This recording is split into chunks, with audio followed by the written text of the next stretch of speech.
Also, thanks GTG Switzerland for having me. It's an honor to be able to present here what we do in the area of artificial intelligence at Swisscom.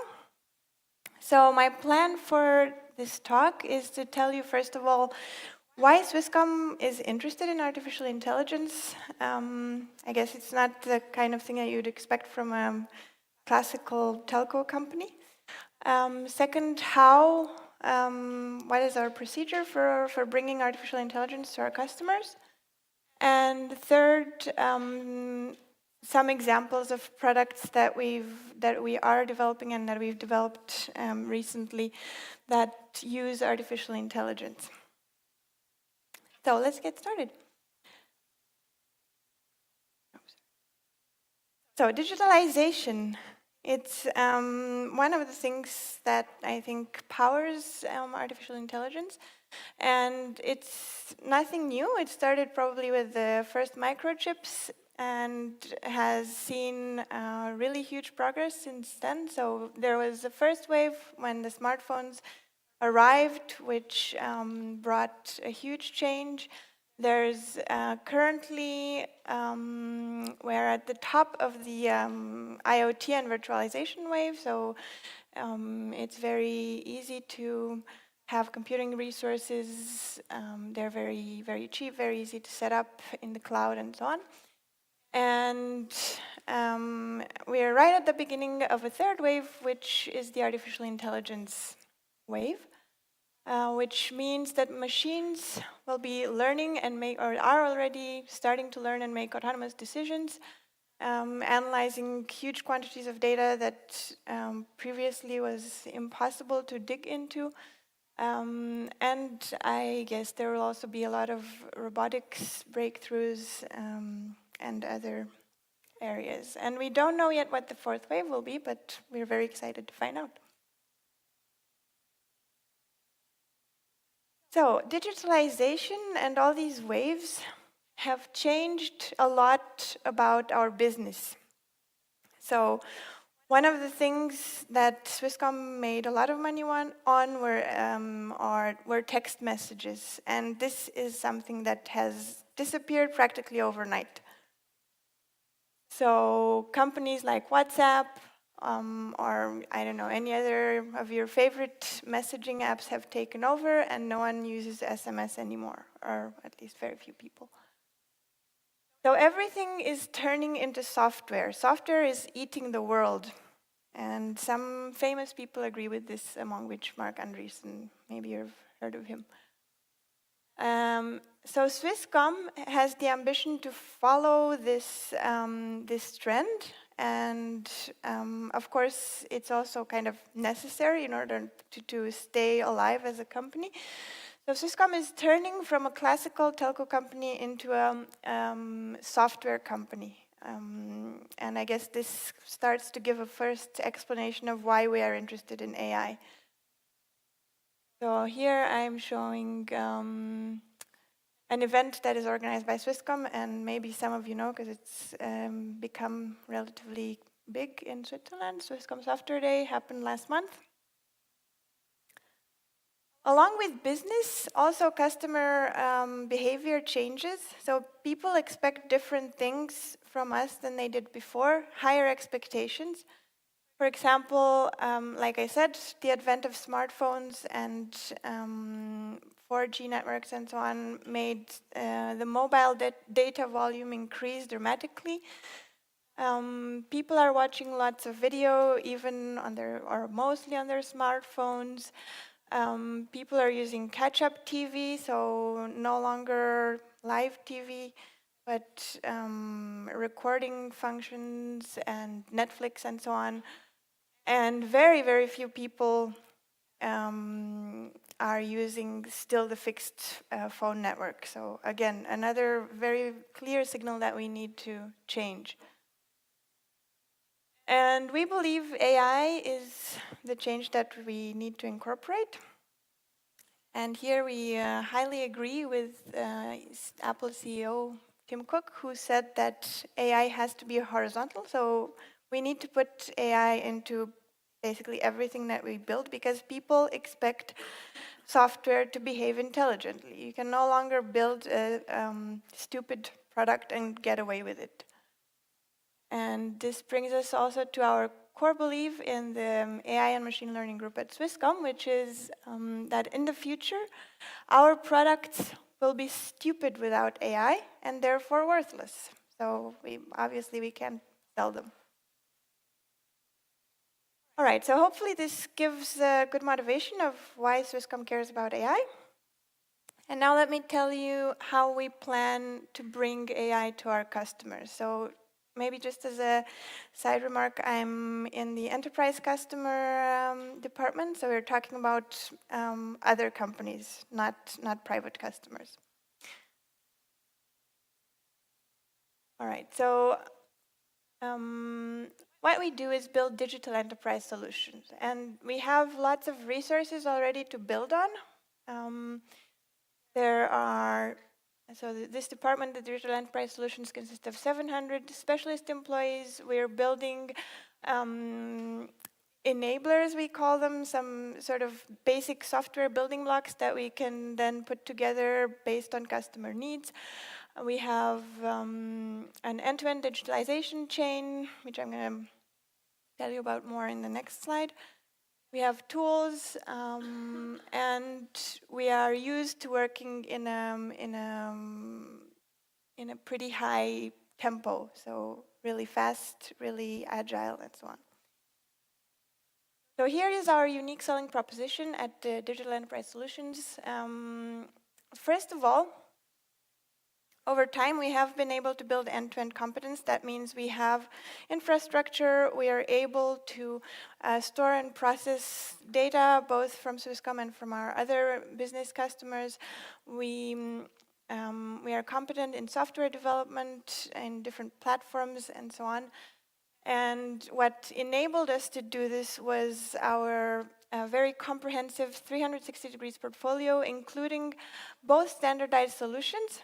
So things that, software products from other companies that we provide consultants for, but also customized solutions. So where we talk to the customer and we find out they have a problem, it cannot be solved by the standardized solution, so we need to sit together and build something specifically for that customer.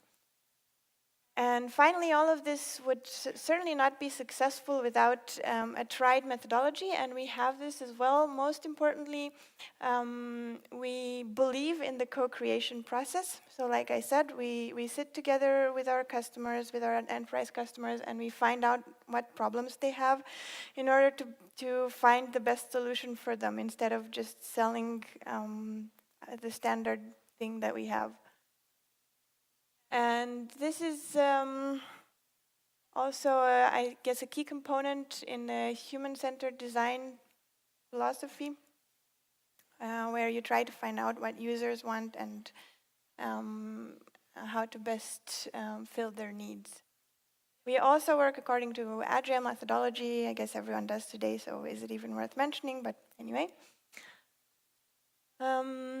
So we plan to integrate AI into this whole overview that we already have in dealing with customers, and hope that will be successful.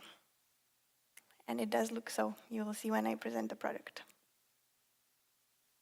All right, so first of all, what exactly do we understand with AI?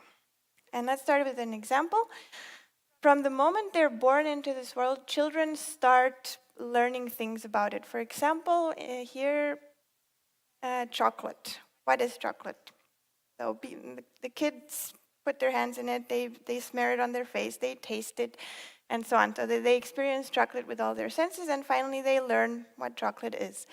And AI is very similar in the sense that it enables machines to gradually learn things about the world that we humans know. So this is a more generic definition of AI. Of course, there are also, I think nowadays, mostly use cases of narrow artificial intelligence where you have a very specific use case. Let's say you write an email and you write time and date in there, and the program is able to extract this and put it in a calendar. This is already an example of narrow artificial intelligence.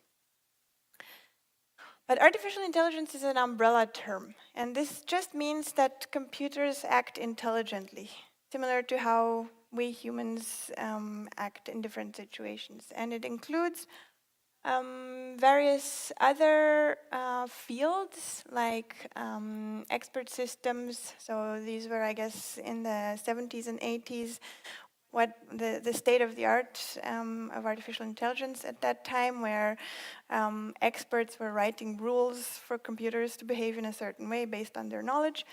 Obviously, the more recent important area in artificial intelligence is machine learning, and particularly deep learning, where computers can become intelligent through statistics on large quantities of data.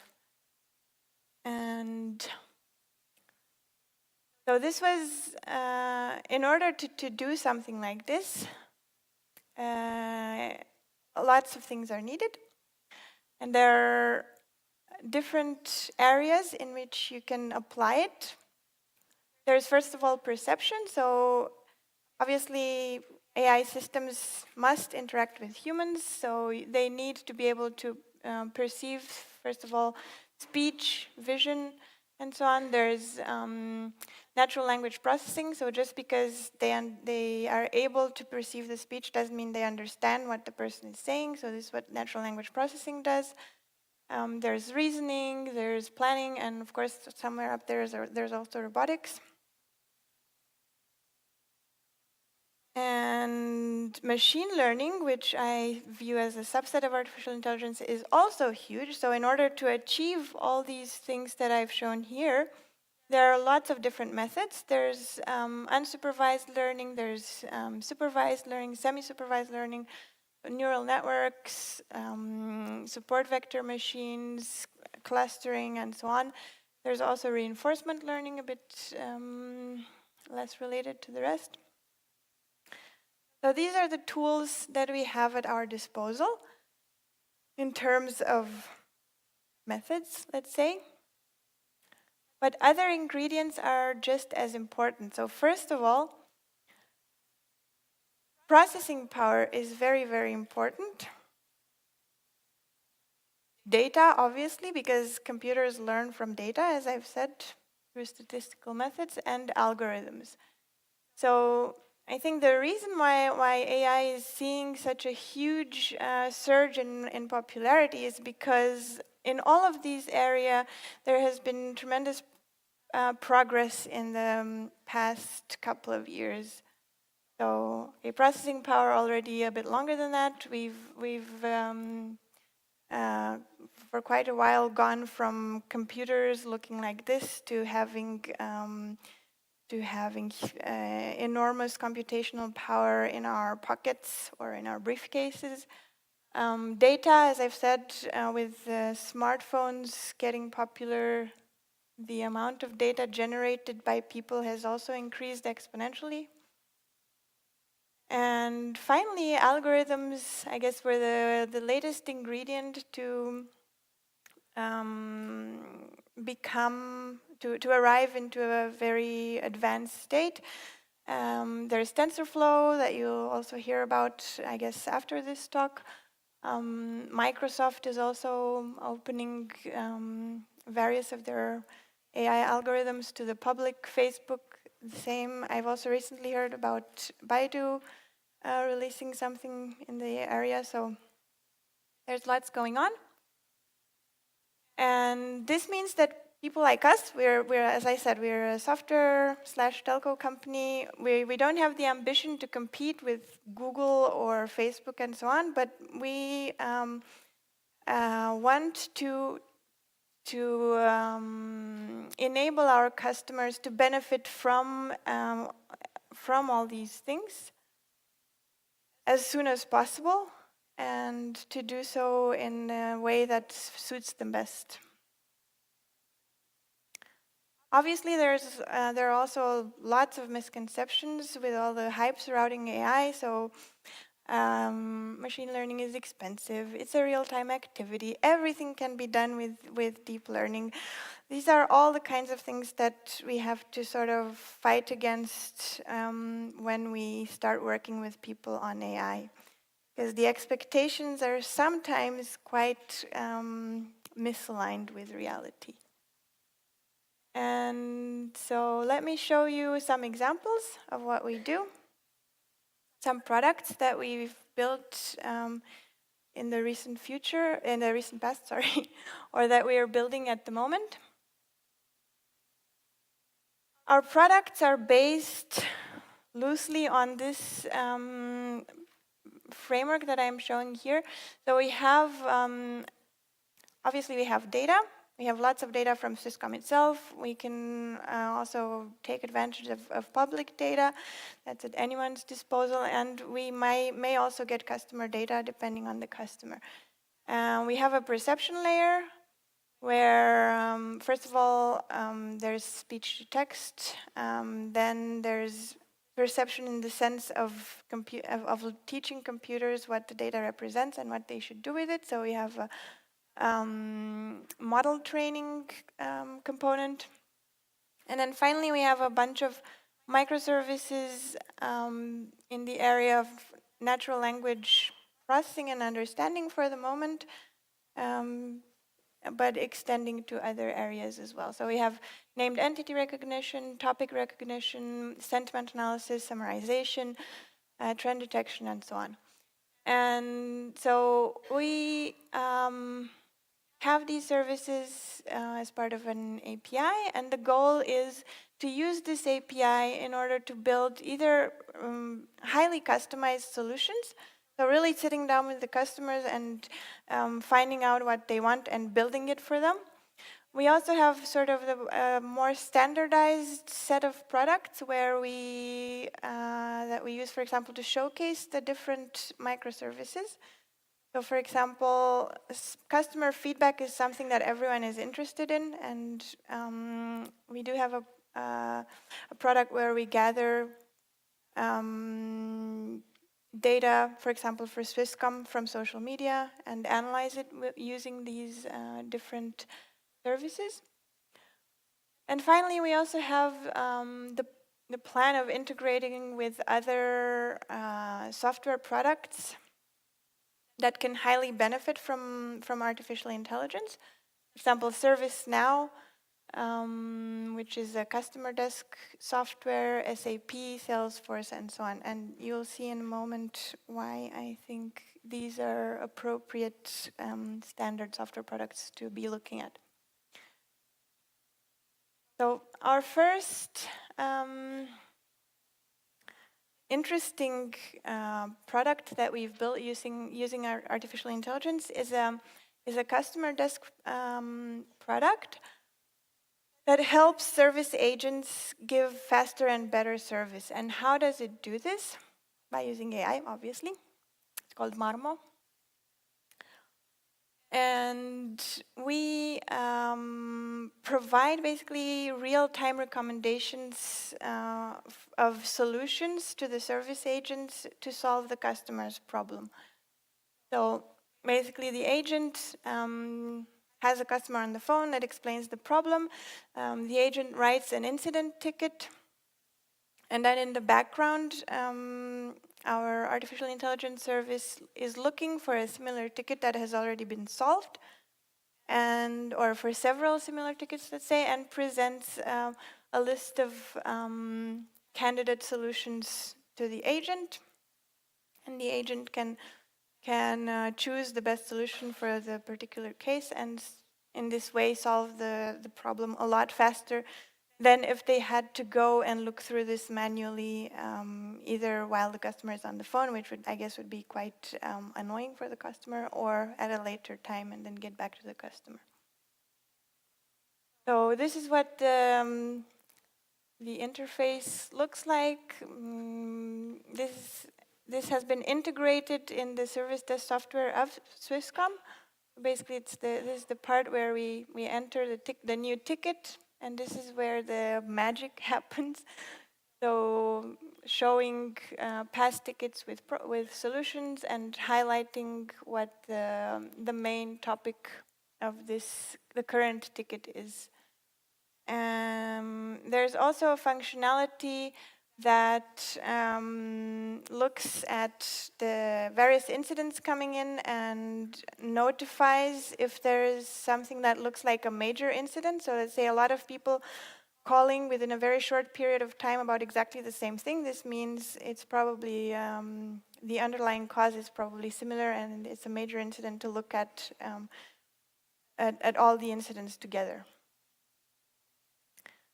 So this is something, like I said, that has been integrated in our Swisscom service desk software, but it's definitely reasonable and probably advantageous to integrate it also in other service desk software like ServiceNow that I was mentioning previously. The second product that we've developed is called Sonar. And in this product, our goal is to use artificial intelligence for customer experience and also to showcase our various microservices. So the question, or the problem that this product solves is analyzing customer feedback, or providing an analysis of customer feedback to the right people in order to improve customer experience. And I guess here we have a screenshot of an earlier version of the product. It's basically a product where we some of the two biggest functionalities are sentiment analysis, where we look at a piece of feedback and say, is this negative feedback or is this positive feedback? And obviously it's a very sought after functionality in terms of customer feedback or reviews in general. And the second functionality is being able to recognize in the customer feedback entities, so named entity recognition, such as names of people. This might be the customer or the agent that they talked to if they're referring to a customer interaction.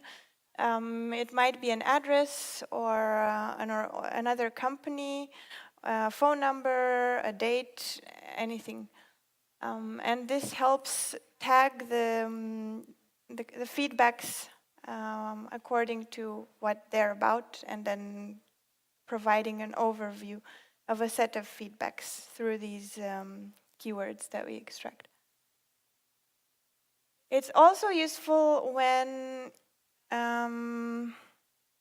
we want to sort of democratize feedback and to provide access to customer feedback to everyone at the company, which is what we've done at Swisscom with this product.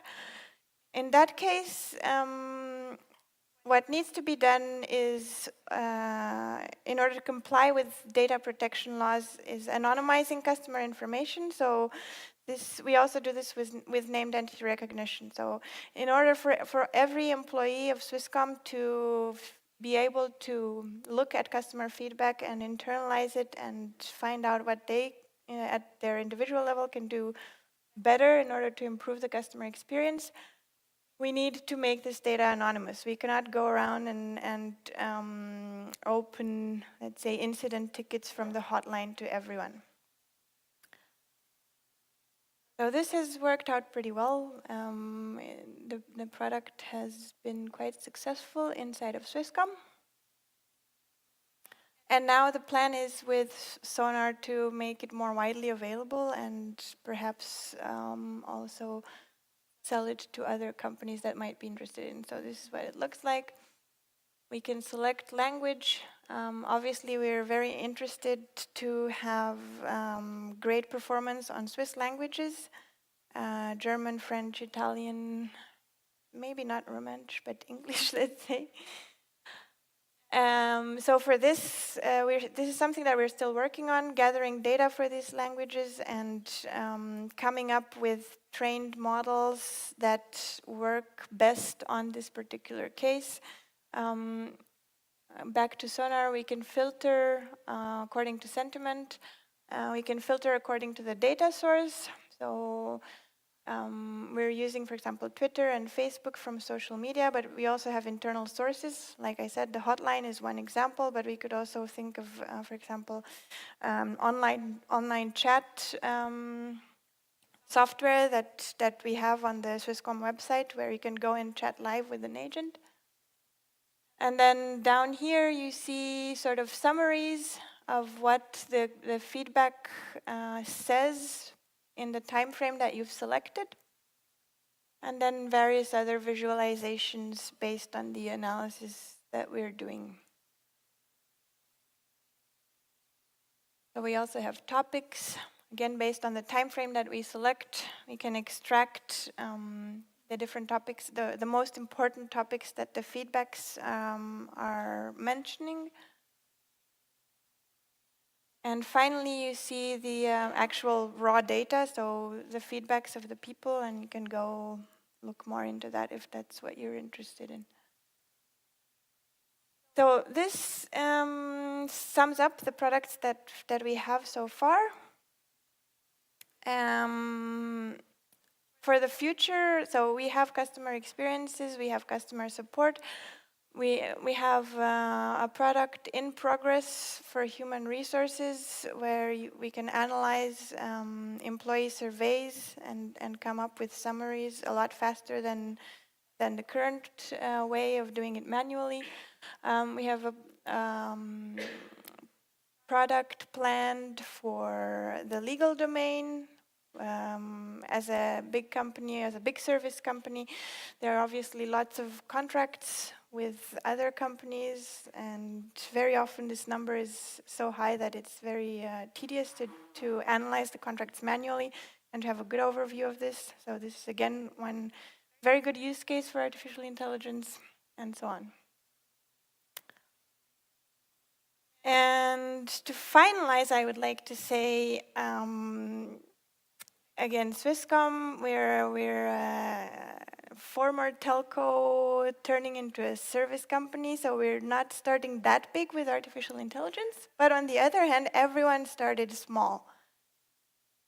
So all of these big, currently very big companies have started relatively small in the beginning. And that's it. Thanks a lot for your attention.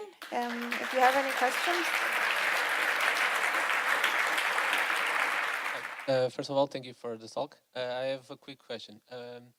You developed Sonar in Swisscom, right? Does it detect irony? No, this is that would be great. That would be fantastic. At the moment, it does not detect irony, but obviously, this is one of the things that we have on our radar. Like I said, with specialized data from whatever customer we might have that would be interested in this, we can train a model that would detect irony. So. Thank you. Any other questions? Or? Oh, there are two. Okay.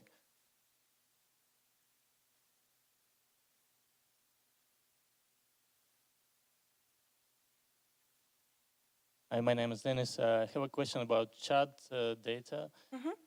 So what kind of data you take from the chat conversation with the customer? And I'm pretty sure you do take something. And how do you use it in chatbots, for example, if you have them?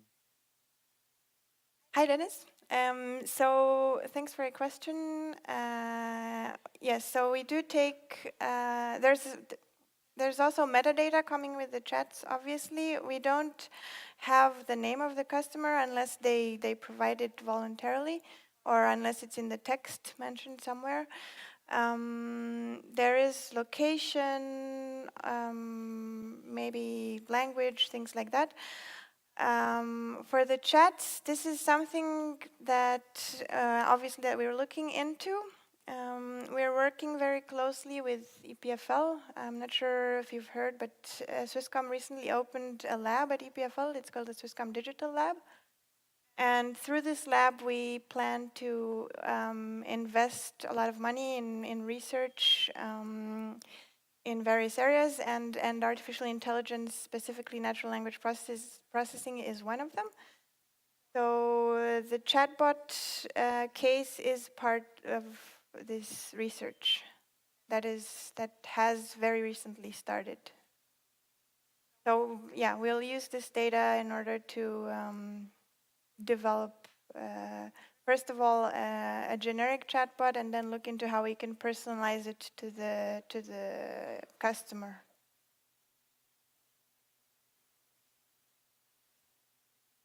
I think we have no time for another question. Oh, they are. We take first that one.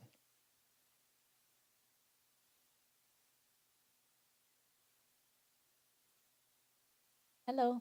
Hi. I am interested in the sentiment analysis part of your Sonar application. Maybe can you explain a bit more? How are you doing the analysis and what elements are you considering? Yeah, sure. So maybe I should mention this. The Sonar project started very small. So about a year and a half ago, it was a 6 months project with 2 developers, me doing the data side and one guy doing the front end. So yeah, not a lot of resources. And we started very simple. I mean, you could say we didn't even use AI. We had a dictionary of words that were annotated with sentiment, and we just calculated a score based on that. Then at the same time, we started internally gathering data that would be labeled by employees. So we had some feedbacks from customers that unfortunately we were not able to put on crowdsourcing platforms because it's, customer data and not allowed to be published. So we did this with employees. Obviously, it's not easy since people have other things to do than sit down and label sentences for you. But we did manage to gather some data in this way, and then we used this to feed a classifier from the Stanford Core NLP library. And so currently, the model that is used in Sonar is based on this data and Core NLP. So the next one, thank you. Hello, thank you for the presentation. I have a high-level non-technical question. What about privacy? Because I saw that you actually log user data. Is there a way where we tick that we accept this, or is it automatic from the fact that it's anonymous? Because even though it's anonymous, from the data we can collect, we can already profile the user somehow with the location and the behavior. Yes, so at the moment, the application is not open to the public, so you cannot tick a box and say that you agree. But probably there will be something like this if it becomes public.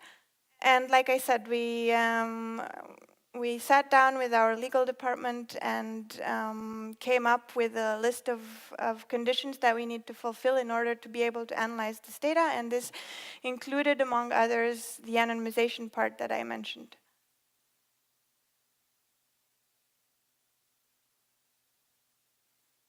Next question? Yes, okay, we got the next one. Lovely, across the room. Hi, I'm Michel. I have a short question about the ServiceNow integration. So this is, did I understand you right? This is something you planned or you're looking at, but not yet? Yes. You don't have it yet? Yes, no, we don't have it yet. But I know the pain. So is your ultimate goal to actually replace the first level, which is mainly the part of categorizing the incident and assigning it to the corresponding second level team, which has the deeper insight into it? Is your goal to mainly take away this part from manual into an automated way? It's not an explicit goal. I can imagine that it might happen as a side effect.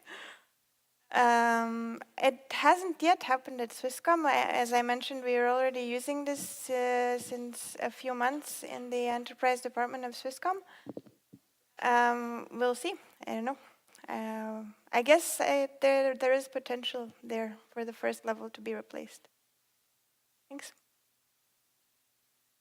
So do we have still the time for one last question? Have we one? Yes, there is one.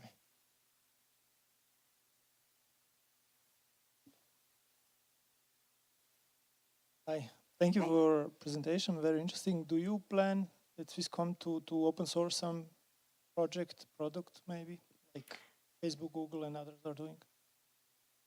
So unfortunately, I cannot provide a binding answer at the moment, but as I've already mentioned to your seat neighbor, we are using Core NLP, which is open source software. I guess most of our the components that we're using are open source. So this is definitely something that we're looking into. But like I said, we're in the beginning, we're not competing with Google and Facebook and so on. So there's not really any immediate incentive to do this. Cool. Here we go. Oh.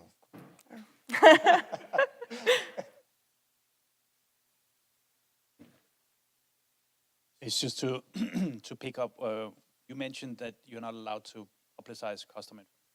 What are the rules and regulations in Switzerland tracking at a high level? What are you operating within when you track all these things? The rules are very, very strict in Switzerland, and we've had to have some quite heated discussion with legal about it. I think for Sonar at the moment, we were able to get away with doing it because it's internal only. But as soon as it gets out, we will need to do a lot more. So, like I mentioned, we're not allowed to have any customer identification in the data. If someone comes to us and is asking whether we're processing their data, we need to be able to answer this, and we need to be able to stop doing it if they so request. There are also some constraints that don't come from Switzerland, from Swiss law. For example, for Twitter, if you gather tweets and someone deletes their tweet, you need to be able to detect this and delete also in your system. So there are lots of things, and you can imagine it's not easy to, but we're doing our best.